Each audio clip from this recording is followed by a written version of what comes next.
wararkii ugu dambeeyay ee naga soo gaaraya gobolka Hiiraan deegaano ka tirsan ayaa sheegaya in gudoomiyaha gobolka Hiiraan Cali Jeyte Cismaan oo xilligan booqday deegaano hor leh oo al-shabaab ay kala wareegeen ciidanka loo yaqaan macawisleyda ciidamada macawisleyda oo ah dadka deegaanka oo is-aawilay isla markaana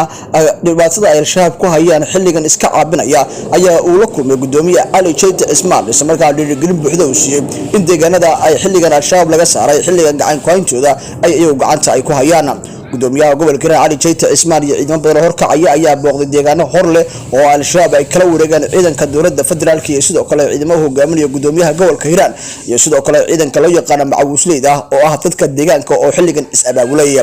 gudoomiyaha Cali Jeyte Cismaan ayaa si rasmi ah ugu sheegay ciidamada macawisleyda in xilligan heegan buuxa ay galaan isla markaana ay ka saaraan deegaanada al-shabaab isla markaana ay dib ugu soo laabanaan dadka deegaanka loo yaqaan ciidamada macawisleyda oo ah ciidan deegaanka ah ayaa si rasmi ah ugu sheegay in deegaankooda ay hariyo habeenba u taagan yihiin in al-shabaab ay ka saaraan isla markaana aysan bardaba soo habaysan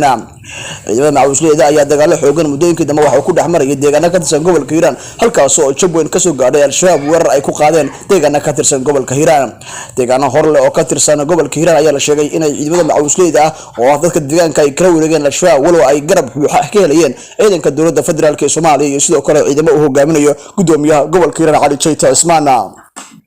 wararka duwan ee ka soo baxaya weerar ay ku qaadeen ciidanka macawisleyda fadhiismaha al-shabaab ay ku lahaayeen gobolka Hiiraan isla markaana ciidamada macawisleyda ayaa la sheegay in halkaasi ay saraakiil ka tirsan al-shabaab ay ku lahaayeen isla markaana ay kala wareegeen deegaano hor leh oo ka tirsan gobolka Hiiraan waxaana gudoomiyaha oo hore warbaahinta ula hadlay uu sheegay in ilaa haatan lagu raad joogo haraadiga al-shabaab si looga saaro deegaano badan oo ka tirsan gobolka Hiiraan oo xilligan ay ku dhuumalaysanayaan dadka shacabka ayaa intooda badan dhibaato xoogan ay ku hayeen walow ay al-shabaab deegaanada wali ay ku sugayeen ka tirsan gobolka Hiiraan aan si rasmi ah xilligan loo cadeyn karin deegaanada dhan ee gobolka Hiiraan laga saaray